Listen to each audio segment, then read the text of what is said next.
know that when you have a purpose and a calling on your life, there's nothing that nobody, and nothing can happen. I am Angela C. Wright. Over the top, the gotcha. He said your numbers has shrunk. He said, I don't know how, why. You're not gonna get, like, you're gonna have to have mounds of security for me because you're not gonna get me. If I wasn't depressed and going through what I was going through, I probably would have never started. And this episode was brought to you by the Ayers Agency, a full-service marketing firm noted in entertainment and culture. Okay. Hey, y'all. Welcome to another dope episode of Break Free Podcast with your girl Free. And today I have somebody, get y'all tissue ready because I know she's going to make your heart melt. Y'all help me welcome Jamecca. Hey, nice to meet you again. Thank you for having me. No, thank you for coming. Thank you for being willing to open up and share because this is your first time talking about, your situation. So I imagine that's hard, and especially with a stranger. You didn't even know me. So thank you for being willing to even tell your testimony here with me today. I appreciate it. Yeah, my therapist told me I needed to talk about it. So how often do you see a therapist? At first, I was seeing a therapist twice a week when it was very severe. And then I moved to like once a month. And right now, I go whenever I feel like I need it. Okay. But you know what? That's kudos to you because, Black people, our community, sometimes we think that therapy is only for crazy people or that we don't need therapy. Not that prayer can't help us do everything, but it does help to talk to someone. So. Yeah. So was you ever opposed? No. No? You was never opposed? No, prior to me going to therapy, I had actually put my son in therapy. Oh, okay. Yeah. Okay, so you ahead of the curve. With therapy. Yeah, you're ahead of the curve. So I want you to take us back. Guys, what y'all don't know is Jamecca is getting ready to walk us through like a traumatizing night for her. She was shot 9 times, but look how beautiful. Look at God. Look at God. I'm telling you. Look at God. You don't look nothing like, you don't look anything like, what happened. So you said, just walk me through that night. It was the night of my birthday, my 42nd birthday. I went and met some friends at Blue Flame Lounge. It's kind of weird because when I first got there, my friend offered me a shot. And something in me said, don't take the shot. And I was questioning it. Yeah. Like, this my friend, she wouldn't do nothing to my drink. But I trusted myself, and I didn't touch the shot. The whole time I'm sitting there like, why is my mind telling me not to take a shot from my friend? And so I put that shot down. Later on, a friend of mine, a guy friend in the club saw me. Knew it was my birthday. He sent the bottle over. The bottle come, my friend pulled me up. I'm looking at her pull this glass. Yeah. And still my mind is like, you good tonight, don't drink. I drink maybe a small portion of it, sit it down. Then drink nothing else. So we end up, just having fun. I was having sober fun. Sober fun be the best. Yeah, I was having sometime. sober fun. Yeah. Another guy, 2 friends, sent me some ones. I threw maybe half of them. Didn't even throw them because I'm sober. So to pretty much make a long story short, it's time to leave. We all have plans to go to the after hour Azul. We stayed until closing. They put us out with the lights. So we're all leaving. We're in the, we're in the parking lot, commingling, making plans who's gonna ride with who to Azul. And then something again says, go home. And so now I'm telling my friend, and I'm like, I'm going home. She's like, I'm riding with you. I'm like, no, I got to go home. I'm going to go home. And so I get on the freeway, and I see this. I have a premonition pretty much, and it wasn't the first one. And I can see my obituary clear as day. What? It says sun up 6:15, sunset 6:15. I can see it clear as day. And so I'm like, sometimes we have those thoughts, like something happened to our kids, something happened to our mom, and we kind of shake it off, like, why are you thinking negative thoughts like that? And like I said, it wasn't the first one, so I just shook it off. And I'm like, okay, tonight you got to drive for yourself. Don't piss nobody off on the road. Like I said, I'm a little tense. So, I get off my exit right off Martin Luther King over near Slutty Vegan. And normally when I'm by myself, I do not stop at red lights at night. I tell all my nieces, my friends, when you're by yourself, do not stop at red lights. But to get to the point, I get to, where Slutty Vegan is on right there on the right David Abernathy. I'm at that red light. And I stopped, not even thinking, I just stopped. And I'm sitting there for a minute, not sure how long, and I hear one gunshot. And I look into my review mirrors to see where the gunshot come from, and I just see 2 young men, hoodies on, and they got guns at my car, and then it was just an unlimited ring. And so apparently the bullet hole, one of the bullets, knocked my car off. And so Turned the car, like the ignition went off? It knocked it off, because, all the cars now are pretty much computers. I was driving a Mercedes, so it just, I guess the bullet did hit my system. That's why they totaled the car out. Not the bullet holes, but the system was gone. And I'm trying to crank the car, and I could hear like a male voice just as clear as day say, Jamecca, you gotta hit the brakes or your car is not gonna recrank. So I put my foot on the brake to crank it back up. And this is a route I take every day to and from work.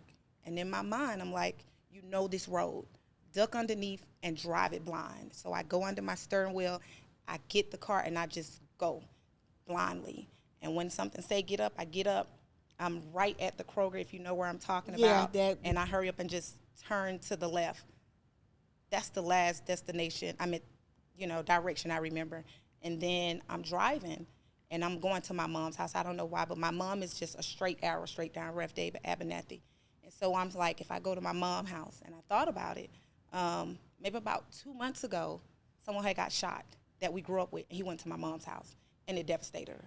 So then that clicks in my mind and say, you can't go to your mama's house. She couldn't even help the last person. If it's you, you're going to give her a heart attack. She's old. So then I say, well, just take yourself to the hospital. And at this point, I'm feeling something, but I'm not seeing any blood. Then I start to remember my childhood friend getting killed, and they saying he died from internal bleeding. So now I'm thinking, okay, you got to stop somewhere because you may be internal bleeding. And so at this point, I'm looking for blood, but I can't see any. I have on a sweater, a summer sweater with shorts. And so I pull up to the gas station over in Mechanicsville, where I first see people at. And I get out, and then, I go into the gas station, and believe it or not, I'm calm. I'm talking like I'm talking to you. And I'm telling by now you can see the blood. My white and purple sweater is now red. And blood is dripping everywhere. From my neck, from all of this is just bloody. And so I'm telling the guy at the service station, call 911, and he's hysterical. He's hysterical. He's just looking at me. Yeah. And I'm like, call 911, I don't know where my phone is. And so one of the guys come in, and he's telling them, like, call the police, call the police. One of the guys, they're hanging outside the store or whatever. And so he don't move. I'm just looking at him. He's looking at me. He don't move. So he gives me the phone, though. Somebody, the phone. He just handed me the phone. Yeah. And I'm trying to call my mother, but I don't know her number by heart. She had the same number for years and Your had mind just went recently blank. changed it. And so I'm telling them my phone is in my car. I'm asking the guys, can they go find the phone? They couldn't find the phone in the car, but I'm telling the guy, he called 911, and I say, you know what, I just got to go out. If y'all walk me out, I'll go get my phone. I went out, I got my phone, I called my friend. I went in my call log. My friend Cleo was first. So I called her because they was on the way to Azul, told them what happened. Everybody don't believe me because how calm I am. And then I called my next friend, that was my guy friend who was there, called him, and then I had to figure out, like, which one of my close relatives I can call that can handle it. Yeah. And I called my niece. And actually, I'm leaving out a very important detail I didn't want to talk about, but the only person number I knew was my ex-husband's by heart. So I had to call him first. And I called him and I said, I'm sorry for calling you, but I just got shot and I do not know my mom's number. And like I said, I skipped this part because this what happened prior to me having to get the strength to go outside and get my phone. And he's like, okay, where are you at? I told him where I was. And, like I said, to get back to the story, I did that part first because I didn't know my mom's number. So I hung up with him, and that's when I said, I got to go out and get my phone.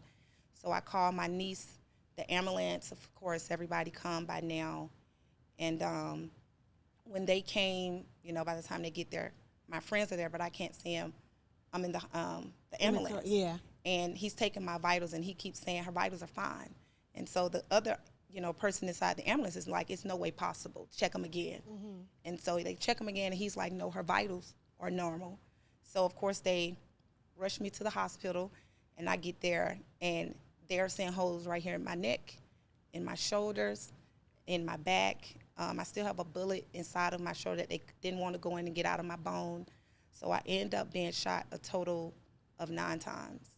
So I have 2 in the center of my back, 1 here, and the rest, like here in my shoulder, I have to have surgery for them to go in and get some of the bullets out, and when they left. So when the guys, like, to take you back to that moment at the red light, so it was two guys. Were they one on each side of the car, or was One on it? each side. And you never seen them coming? You don't know where they came from? I never seen them coming, but once I recollect, I remembered a car being behind me.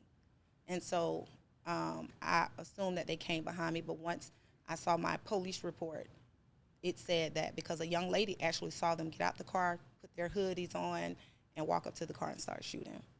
So did they want them to say, no, they didn't want the car because they would have pulled you They out of didn't the want the car. car. They wanted you. It seemed like they wanted me, yeah, because they didn't even try to attempt at a car. At first they tried to say, like, maybe it was a carjacking. Why would they shoot it up if it's a carjacking? Mm-hmm. And They would have just pulled you out the car. right. Yeah. They were saying, well, where are you throwing money? Maybe how? Why would they shoot up the car first? You would think they would come to the car, ask me to get out, or hand the money over, but they came out blasting. And thank God the one guy shot prematurely, because if he wouldn't have shot out that first shot, It wouldn't have gave you a it warning. wouldn't have gave me a warning. And what was going through your mind, thinking back, like sitting there and the shots ringing off, like what was going through your mind? That I wasn't crazy, because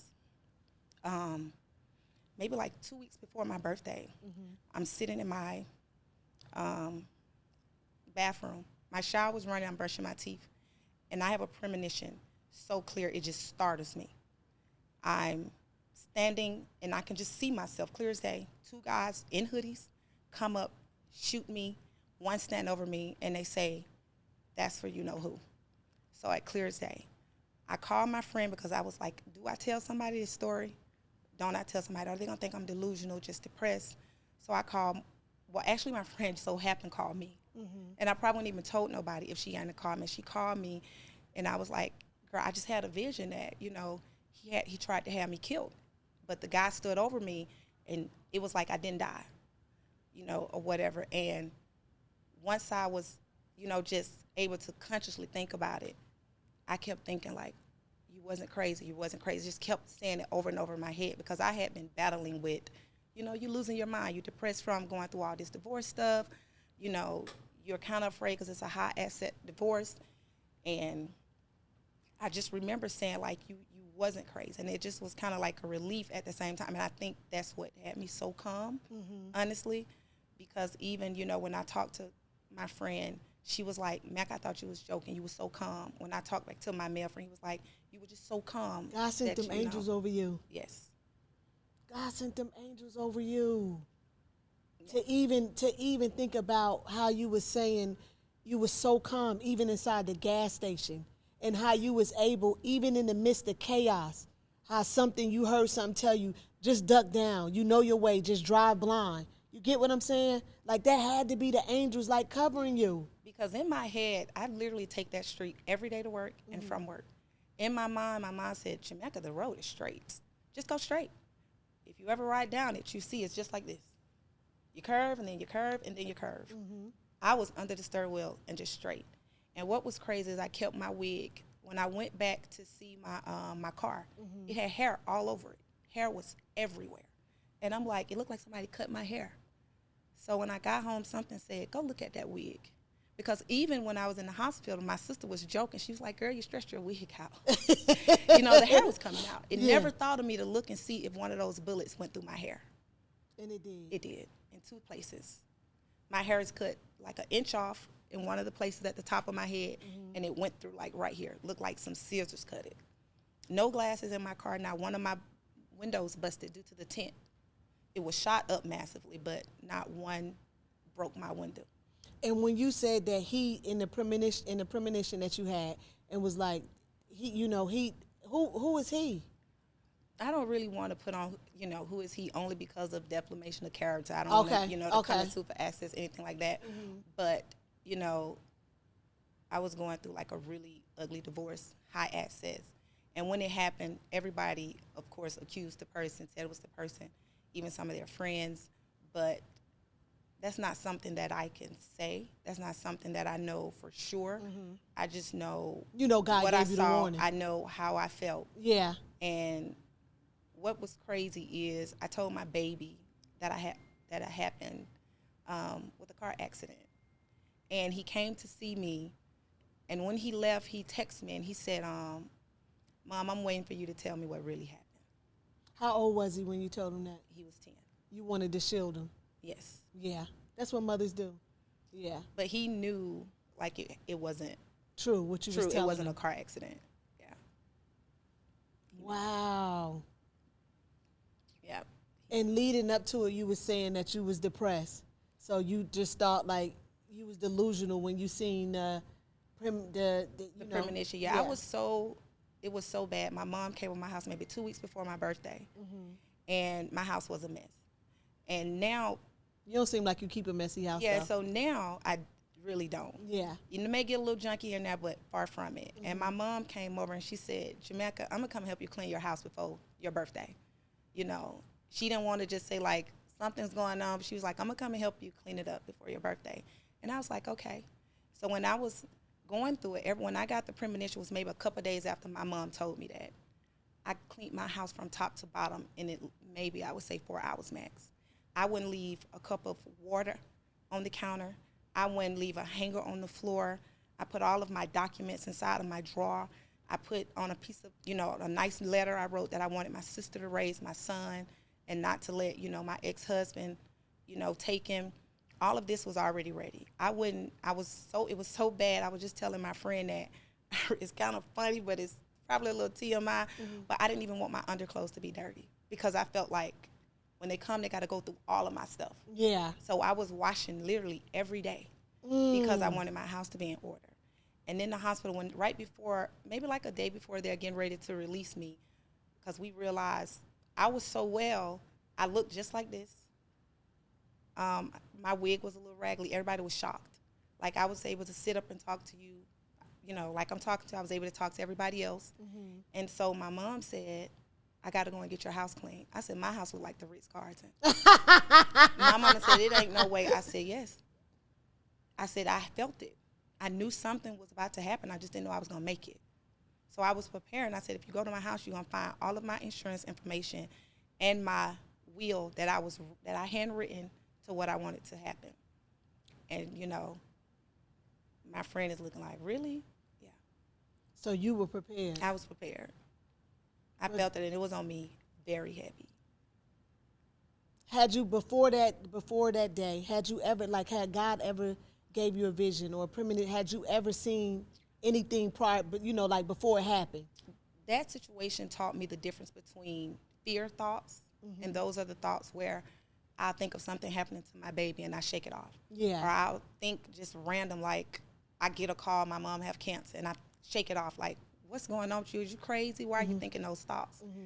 That situation taught me the difference between a premonition and a fearful thought. Because at first I just thought like you're delusional, it's but anxiety. No, you seen it. And I just seen it. Yeah, to see something vividly the way you describe it, you seen it. It was a sign. Yep, clear as day. And so I'm in the hospital. One of the worst things that I think happened other than the shooting is I called my lawyer and let her know what happened. She called me back. I'm in the hospital. I haven't even had surgery yet. And she's my divorce attorney. I called her, and she called me back in maybe 20 minutes and said, I didn't want to just send you the email, but I got to think about my baby. I'm a mom, and I got to drop the case. What? Yes. Wait a minute. She got off your case because you got shot? Yes. She feared for her life. Yeah. So in other words, she felt like it was because you was getting a divorce and Right. she didn't want to have anything to do with it. What, your divorce was a high profile divorce? It wasn't really high profile. We had quite a bit of assets. Oh, Yeah, okay. but it wasn't really,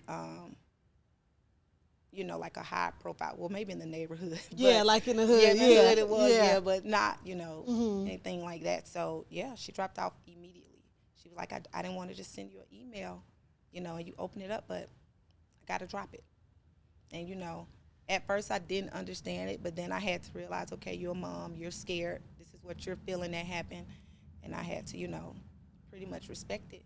And then, like I said, I was in the hospital 4 days. Even when I got to the hospital, they was looking and they was like, okay, I had to take x-rays twice because one of the doctors didn't believe they took the x-ray right. So if you see my x-rays, you'll see the bullet here. He wanted to make sure that it wasn't a bullet fragment that bounced from one place to the next. Yeah. So he just was like, if you could see how each one of these bullets missed every organ, like precisely, like you don't have any major issues, like everything is normal, like absolutely. The blood of Jesus. The blood of Jesus, like nothing. And it's so crazy. I've never been like a very spiritual person. I always kind of been like, I believe in God, you know, he's my only God. But I have close friends that, you know, they talk about ancestry and all of that. And we took some trips to Africa the year before my shooting. So I got a better understanding of it and ancestry and things like that. And so after it happened, my friend said, I want you to go get a reading, and I'm going to send you to somebody pretty much that is not antichrist. So it's somebody that does believe in God, but just have a higher, you know, conscience or whatever for what you need. And I went, the lady never asked my name. She never asked my birthday, how we normally go. Time I went in, she started talking. And she mentioned my nephew to me. And she said, he wants you to know that you can leave the house. He's not there. And that you're not in the wrong. A lot of people didn't know, but I felt like really guilty about the death of my nephew. And his death happened almost exactly how my shooting happened. And she was telling me that your ancestors want you to know you're okay and that you can finish this by yourself. You don't need nobody help. She said, I don't know what they're talking about, but you got it. You don't need nobody help. The person you lost was for you. And I put it together and I said, okay, that's my attorney. She pretty much saying, like, do it yourself. Like, you got everything it take. And that's pretty much what I did. I decided that day that I was going to have to become a divorce attorney in a couple months or weeks or whatever until they rescheduled the case. So you represented yourself? I represented myself. Was you nervous? You know what's crazy? I wasn't nervous. I was so, I think, determined because I knew I was going up against a money monster. And I knew I was going up against somebody with power and control. And another thing was I just refused to let them see me. Like when we first went to court, I still really needed a sling. But I was like, this arm going to be in some pain today. Because they would not see me hurt. They would not see me in a sling. Yeah. You know, he was even asking for custody. And it's like, this is a kid that you paid for and prayed for, because we had IVF, and you would go 6 months without seeing him after I filed for a divorce. So I know you don't want him.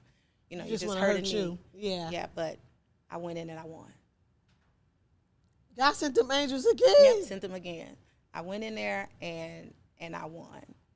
And at the time, you know, I had to decide what you're going to do in order to keep my sanity. Yeah. You know, because here it is, it's a divorce, and now you're saying you got to handle it yourself. There's a shooting to recover from. You're a business owner. There's no, you know, workers' comp. There's no sick leave or any of those things. There's, you know, there's work. There's your business. There's your kid. And then there's who shot me. So what are you going to focus on? Because if I would have focused on all of it, it would have killed me mentally. It would have took you under. It would have took me under. So I decided, like, what are you going to do? My family, of course, they was ready. They was ready to go to APD full force. Yeah. And then I was kind of upset with the investigator anyway, because I'm a black girl, Mercedes-Benz. It had to be gang-related. And so just talking to him over and over again was, like, really hurtful. Yeah. Because my neighborhood went through gentrification, so my neighbors are white. And I knew if it happened to my white neighbor, It would because be I different. was steps away from home, Yeah. it would have been different. The conversation would have been different. The questions would have been different. And so I knew I couldn't handle that at that time. And so I told my family, right now I can't handle it. Who shot me? I can't deal with it. And I decided to focus on my divorce so that I wouldn't go under mentally. 'Cause I don't think nobody, I was the strong friend, so They're not everybody used to seeing you. Yeah, so everybody was looking at, like, you know, she got it, she good. Thankful for my oldest brother, well, my next oldest brother. He pretty much stayed beside me for probably about a good year. And one of my really close male friends stayed, like, really close to me. I think they knew, like, this is a different Mecca. Yeah. Like, she need us to stick around for a little while. So they stuck around and played security for quite a while when I told them that, hey, I decided nobody's gonna run me from my house. I'm going home. Because, people's like, don't go home, they know where you at. And I just decided, like, nobody's gonna run me from my house. Yeah. And I went home. So the divorce battle was like for a lot assets. Yeah, it was, real estate, boats, jet skis, you name it. Like, it was tied into the divorce. And so there was a lot of pressure. And I think a lot of people, like in the hood, in the neighborhood, that's why everybody in the neighborhood was like, you know who did it, you know where it come from. And I'm like, I had my own thoughts, but I just can't say and pinpoint. Yeah, for like, sure, who yeah. did it for sure. Yeah. Because there is a possibility that I was wrong. But even if I knew for certain, I love my baby way more than I could ever hate him. And my baby adores him. Even after how he treated him, he adores his dad. Yeah. I would never, ever do anything to him because that would be doing something to my son. I know that's right. Yeah, I love him. I don't think I could ever hate him more than I love my son. Yeah. And love always wins. Always. Yeah. Love Every time. wins. Yeah. God made it where even though through all the, the hurtful stuff he was trying to place on me and just be detrimental to me, God made it where he was my provider the entire time and still is. Yeah. What God say? Just be still. Just be still. No need to fight. No need I'll to fight for you. Just be still. Watch me work this battle. Yeah, because it got really ugly. I was going through things that people didn't know. Like when I filed for a divorce, like I said, this is an IVF baby. I have an IVF baby, and so normally that means like these are two people that really wanted a baby. Right. If they go through this procedure.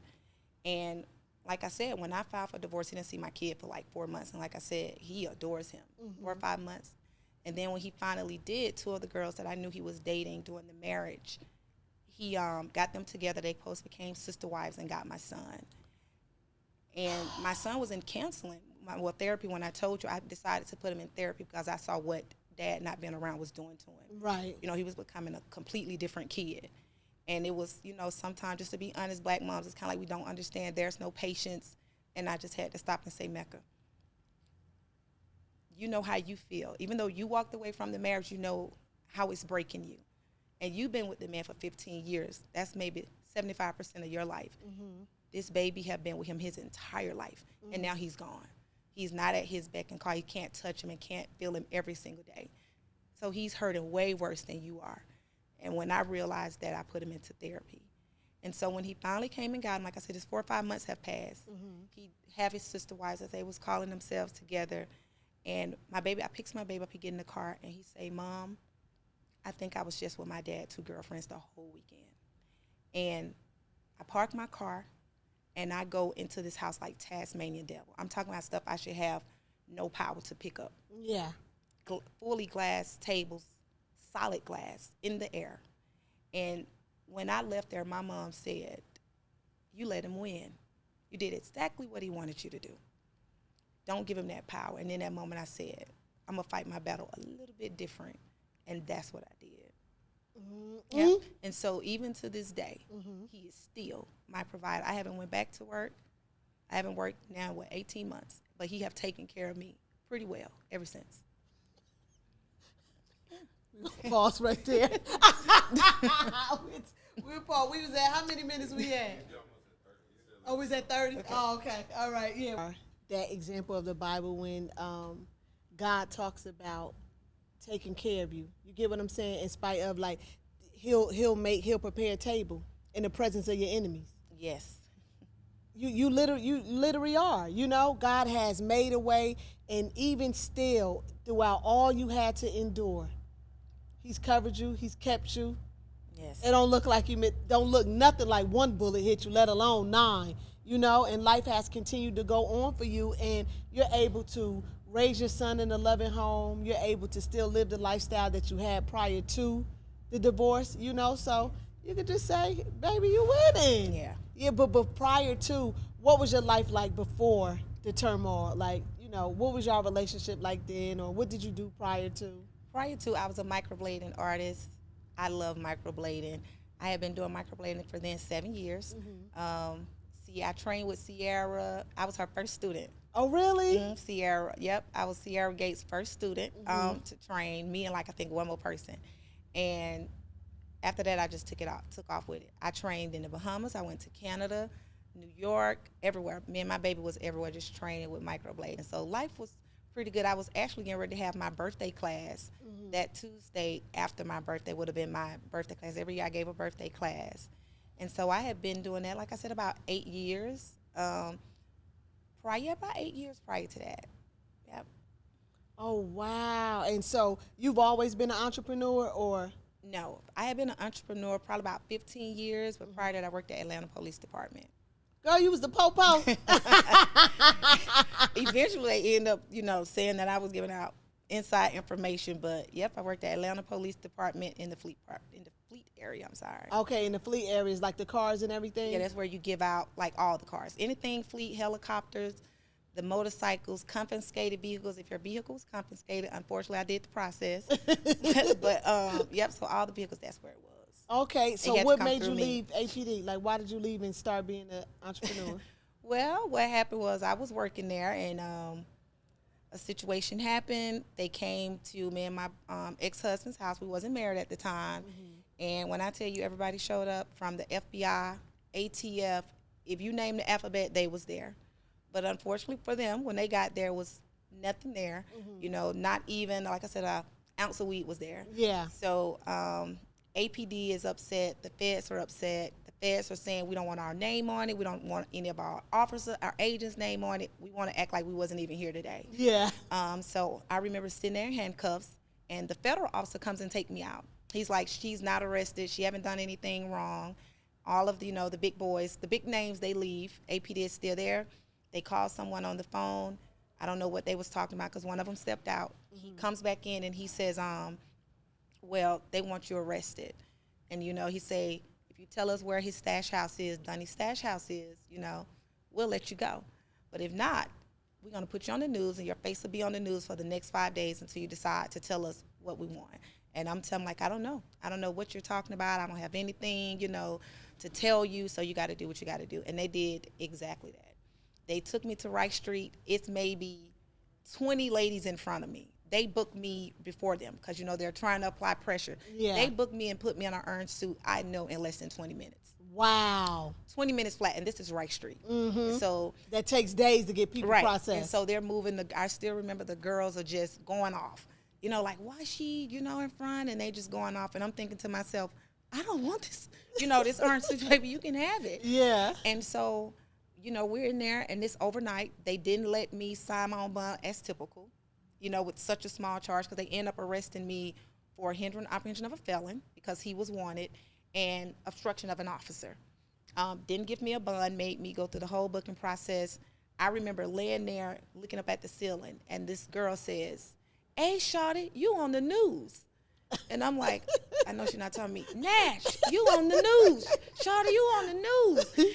And I come out, and there my face is, and they're saying Atlanta police employee. They accused me of putting all the investigators' life in danger for my ex-husband, said that I was giving him information, letting them know, when they was about to do bust and things like that. Oh, because you was over the cars. Because I was over the cars. Yep. Wow. And how did you deal with that being plastered over the news? And it was a first for me, even though I had been in the hood. It had never been me, so I think that was my first time ever experiencing depression and silent depression. Yeah. Where nobody knew that, were how it was hurting on the affecting me, and inside. I was hurting. Yeah. Especially because I had a really great relationship with a lot of the officers, and my lieutenant at the time had just had my position created for me because I'd done so well. I came in as a administrative assistant, but I was doing a fleet coordinator's job. And he said, "You are doing this job and you deserve to be paid for this job. I'm going to put in for this position to be made for you." And so, was hurt because it's like all of these officers that I had created a relationship with, I wasn't going on either side telling anything. And they pretty much, felt like I was putting their life in danger. And that was a lot of pressure. I didn't know how it was going to work out for me. Yeah. So it was a lot, but it ended up working in my favor because ever since I've never went back to corporate America, and that's been about 15, 16 years ago. Wow. So you just, what made you take the microblading class? It wasn't because like you felt like, okay, I got to find something to do. I had saw microblading done when I was in Los Angeles at a nail spa. And I was like, oh, wow. I was like, that's so neat. I'm thinking it's like, tinning or something. And I asked the lady, and I'm like, okay, I want to get this done. And she's like, you sure? I'm like, yeah. Are you positive? I'm like, ma'am, yes, I want the microblade. And then when she gave me the paper, she's like, $8.99. I'm like, $8.99 or $800? Yeah. And she's like, $899 plus tax. And I'm like, holy shit, I need to look into this. So I started looking into it. No Asians would train you in Atlanta. I found several. They would not train you. So I ended up going to California, back to California, trying to get, some information on it, end up going to Vegas. This is maybe 2000 and I would say probably about 2000 and maybe about 14. Nobody knew about it. Nobody would even consider it. So I'm like, you know what? Whatever, let it go. Then one day I see Sierra, she pops up on my page and like microblading. And I'm like, holy shit, I have missed the wave. It's in Atlanta now. It's here now. It's here now. Yeah. So I reached out to her ASAP, and she like, girl, give me about a week and I'll train you. So I'm like, okay. And she did So it. Sierra. She did exactly Yeah. that. I gave her 1 week, and that girl trained me. And I never got a training after that until, of course, they introduced micro shading or whatever. So I did a couple classes with Sierra, and so I ended up just, advertising, Blossoming marketing, from that. And I was in New York more than I was home microblading. So you had like your own standalone suite, or you just would go different I places was in and a do it? suite. I was in my suite, and this how fast it ran, because there was hardly nobody here doing it when we got in it. Yeah. I took Sierra class, I think, December.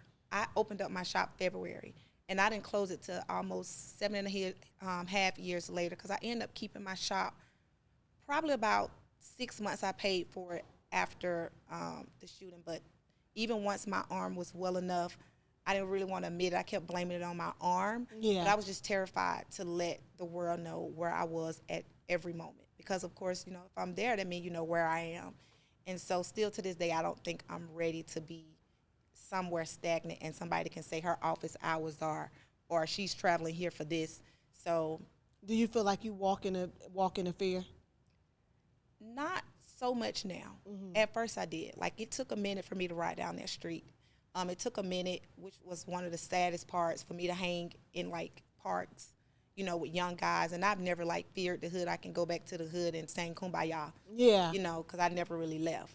But I remember being in a park in Oakland City, and I was terrified, and I'm like, this is horrible. Like, I felt like a white person in a park full of black boys. Yeah. I felt fearful. I felt like, I don't know who's who. I don't know who's watching.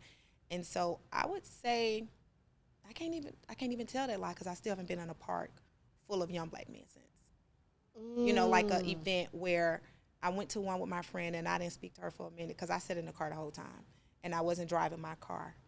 And I never got out of my car. She was in that park like 3 hours, and it was supposed to be like a drive-through, Yeah. speak and go. But no, now that I think about it, I haven't. But I am able to get in my car now, drive by myself. I am able to be a distracted driver, because, at first I wouldn't dare. After that happened, I wouldn't dare pick up my phone. I wouldn't dare even look to the back seat. My eyes was just like this every time I drive. Both mirrors on the side, mirror to the front, back to back to back. But recently, one day, I noticed, like, okay, girl, you got your phone in your hand. Okay, You making moves. PTSD. You making moves. Yeah, I'm like, okay then. Yeah. But at first, no. Like when you walking out the house or going in the store, anything, like, do you like look around, or is it? I only back in now. When I go to restaurants, I do not put my back to a door. I can see the door, so it's almost like I'm still have those fears of allowing somebody to have the opportunity to come behind me. So it's like I always have to be this way, because even if you was driving with me and you pulling, I'm like, why you didn't back in? Yeah. And it's I'm a back in girl anyway. Yeah, I'm like, though. That's that street stuff. right. Though. Why yeah. you didn't back in? Yeah. Yeah. So I'm still like on that verge, but for the most part, I'm able to go out by myself again. I'm no longer afraid to come home at night. And I don't know if I mentioned it, but like I said, I was not even, I would say, a mile max away from home when it happened. And the shooting is fresh because this happened how long ago? Maybe like a year and a half ago. Yeah, that's fresh. Yeah. Yeah. Yeah. So you growing though, you know, Yep, you growing. I'm doing. Yeah, you growing. I'm proud of myself. I'm ready to, like I said, I'm ready to go back to work. I think I'm ready. I wasn't ready at first. I had to give myself time. I had to give myself the opportunity to pretty much take in what happened to me, Right. you know, and allow myself to be vulnerable, you know, and I had to tell myself that you're not crazy, you know, and you had to listen to yourself. And I had to pretty much forgive myself that I was going through something nobody in my family realized I was going through. And that was the death of my nephew, who I said got shot in an incident just like me, where when I filed for when I left my husband, my brother and my nephew was living in one of my homes. And I evicted them and made them leave so that I could take that house because it was in one of the nicer neighborhoods that I knew was growing. And when my nephew got shot, he was leaving where they moved to. And so nobody in the family realized I had this pressure that if I wouldn't have put him out, he would have never been coming from that destination, you know, and he would have never got killed. And like I said, his situation happened exactly like mine. At the red light, boy pull up beside him, shoot in the car, he don't know him. And I had a double whammy because it ended up being my ex-boyfriend's son who I helped raise who did it. And so nobody knew that I was dealing with all of that. I never talked about it, but I was dealing really, really heavy with it. So when I went to therapy, and if you're a spiritual person, I really advise you do both types of therapy, medical therapy and spiritual therapy, because I don't think if it was for the spiritual therapy, I would be where I am today. Explain about spiritual therapy. So the spiritual therapy, it pretty much helped because things that this person knew nothing about. They are telling me that my nephew, like I said, who was killed just like me, is saying that he was there. This lady don't know me from nowhere. And that it's okay to move my house. I was afraid to move because I felt like if this is where he at, I don't want to, you know, move. And she's telling me that, you know, it's okay to move. And so she pretty much also broke down to me that the difference, what I was just telling you, between fearful thoughts and premonitions. And she was just pretty much saying that a lot of times we are taught that when you see a premonition is delusional. Like, this is a delusional person. This person is crazy. They're hearing things. They're seeing things. And she like, no. She was like, if you are big in God, if you're big in ancestry and all those things, these angels and your ancestors, they want to protect you. They are there. And so God has the big job of covering everybody. But that's why you got angels and ancestors, because they are assigned to you. So the angels break it down a little more, but then your ancestors put it in a small pool because it's their job, you know. And at first, like I said, I was a little afraid of that. I didn't know if it was mixing up God and two gods and roots, and I didn't understand. And so she pretty much just broke it down to me and helped me to understand, like, it's okay. It's okay to believe that you have ancestors and they're protecting you. So I remember her saying, everybody who say they not with it are with it. When you hear them say, oh, don't worry, they're gone in body form, but they're still here in spirit, she said that means they believe in it. You know, so she said, you know, it's just some things that people don't know they're afraid of. But I do feel like that helped me tremendously. Even the part where she was able to tell me, and not knowing that I was going through a divorce, that you got it. Like, she gave me that confidence to say, you don't have to go give somebody $10,000 more. You're already in $20,000 debt with a lawyer. Do it on your own. Did the lawyer give you your money back? No. She should have. Nope. And what was so crazy, it did end up working out best because she was trying to get me to settle. And I promise you, I had just started feeling like, have he got to her? Have he paid her? You know, like, have he paid her off? Because she was like, you should just settle. The judge is not going to give you more than 2 properties. The judge is definitely not going to give you no more alimony. And I'm like, holy shit, have he paid her off? And so it was good because I end up purposely calling her and letting her know it was over. And she like, well, what happened? And I'm like, oh, I got. And this what you said I got. So pretty much I quadrupled what she was trying to get me all of a sudden to settle for. God's girl. Right. Yeah, always. God's And girl. I've been God's child since they brought social media. Yeah. Yep. Oh, since that's your MySpace. social media? No, so, you know, like, you can add the name. But that used to be my handle for many years on MySpace. God's child. So I'm like, oh, I didn't even know that. Yep. Yeah, I was just saying, like, God's girl. Yeah. Yep. Yeah. Yep. Life has worked out for you, you know. So going forward, what do you want to do? Like, are you doing a organization or anything, or like what's next? Originally, I thought, you know, like I was battling actually, because I'm like, I know God didn't save me. My people didn't save me for microblading. Microblading is pretty, but I just don't think that was, you know, my divine purpose. A hobby, but not your purpose. Yeah. And so I start, you know, first I was like, I got to help women. This is something I need to do with women. So of course right now, like everybody who have did word of mouth, like if you can't afford an attorney for your divorce, Mac will hook you up. She ain't gonna charge you nothing. Send her the details and we're gonna work it out and I'm gonna help you defend yourself. But other than that, like I have been really deep into this opioid thing. And so many of our young people and even the people my age are dying from overdoses of it. Yes. And so, you know, I've been telling people how, you remember back in the day, you can hear the news and they're like, father killed his wife and kids. And you're like, oh, we don't have to go in there. We know that's a white person. Yeah. Now you better go to the TV. Yeah. You better go and see who it is because we are killing our kids. Yeah. You know, we are killing our each spouses. other. We're killing each other. And I'm like, I don't think the youth have realized that we are acting out how they do when they kill their kids, their family, because we are on their drugs. We are mixing all the drugs. If you look at the TV, it tells you may cause delusions, suicidal thoughts, violent thoughts, and we're taking all of them together because this song has told us to. And we are, in return, killing ourselves and killing everyone we love without a thought. And then afterwards, it's like, oh, my high have come down. Or now that I'm in jail, everything's out of my system and I'm back to normal, but it's too late. Yeah. You know, I just watched my niece bury her best friend, and I'm not certain that this young lady was on drugs, but when I'm looking at her, it's like this wasn't who this young lady normally was. You know, this You young could tell lady, like it was I altered could behavior. tell like it was something else. Yeah. And, you know, like just a small altercation between two women, and one end up dead. It's just baffles me. So I just felt like I can do the whole divorce thing on the side, but I decided to start CAN, and it's pretty much the cornerstone for Atlanta neighborhoods. And I'm pretty much going to start focusing on, because it's this thing that we don't know that they have. And it's where you see the HIV vans. You see them all the time. Yeah. They're getting paid from the government to go out and do those tests.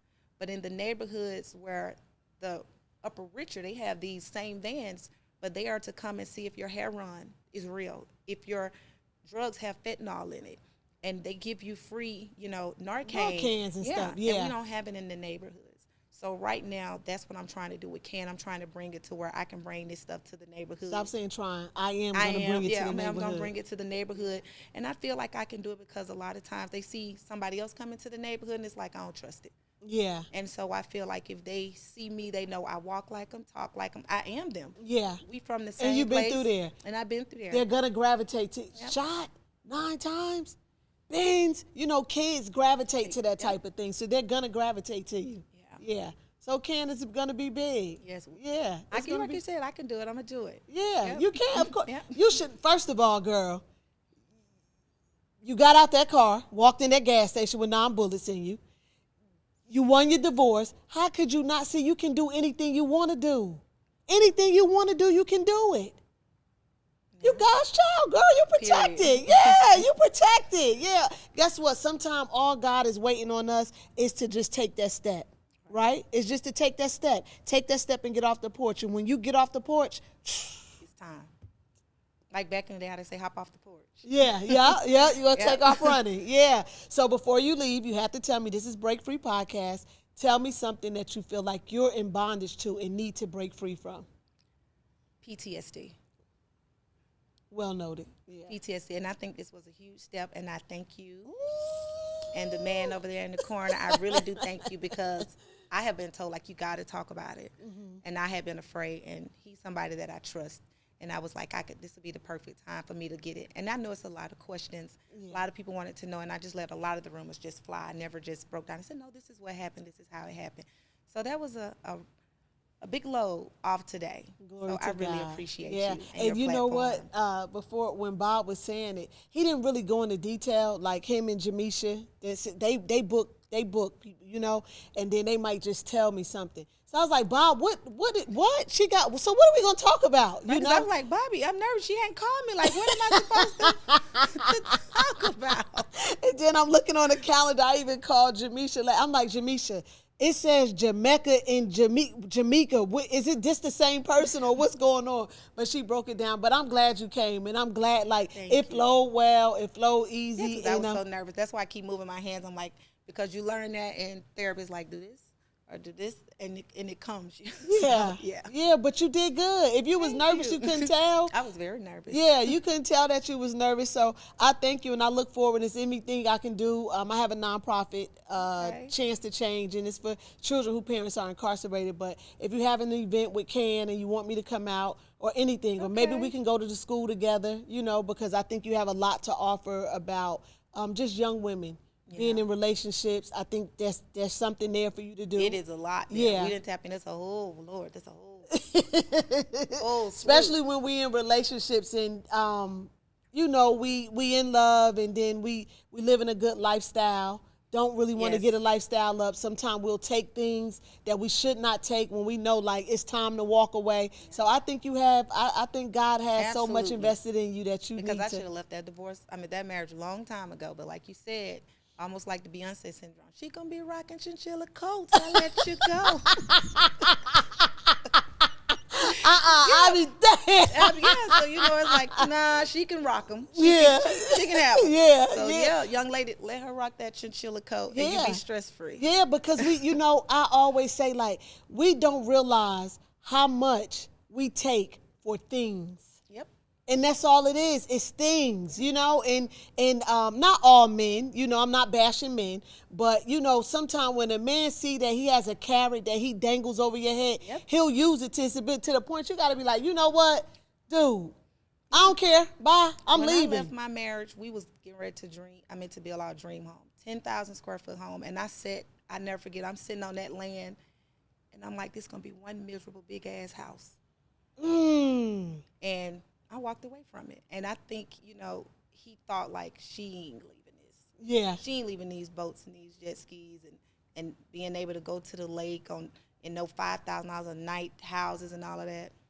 And then, I'm 43 now. It took me a minute. Yeah. But I finally got to that point where I'd rather be in a small house and happy versus this big house. And I'm just miserable all the time.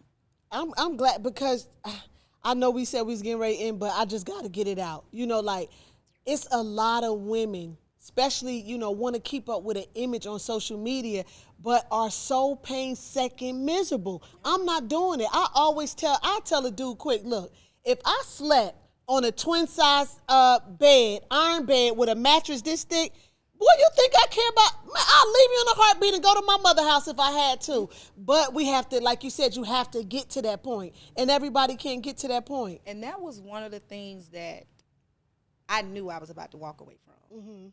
The bags, getting new bags when you want it. Oh, girl, don't even mention it. I haven't dressed like this in quite a very long time. I dressed up because somebody over there instructed me like, Mecca, hold on. Yeah, I was here that day. He called you. And I heard him say when he's getting ready to hang up, he's like, put that S on too. Put that S on but when I you come. missed this. I felt good today, because I used to dress up and going through depression is honestly what stopped me from putting on clothes. I used to be the friend, if you say let's go, it's like, let's go. Yeah. Now I'm the friend that I got to go home and put on some clothes. And I want to change that because a lot of times we act like, we say, girl, I ain't studying no clothes. I'm here to tell a lot of friends that's your friend being depressed. Every girl like to look pretty. Yeah. Every day for no reason. So when especially you got here in Atlanta. And you got that friend that all of a sudden is like, girl, I ain't going away and put on no clothes. Check on her. Because that's how mine started. I stopped putting on clothes. I stopped getting my hair done frequently. I stopped getting my nails done. And so, but nobody was looking and saying, paying attention. Jamaica going through something. Yeah. But that was the big sign that nobody saw.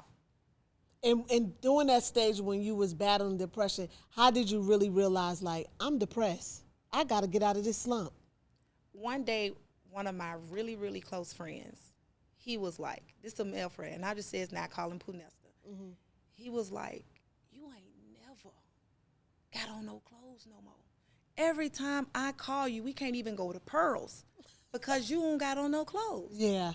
And, I was like, dang, I put on clothes, And I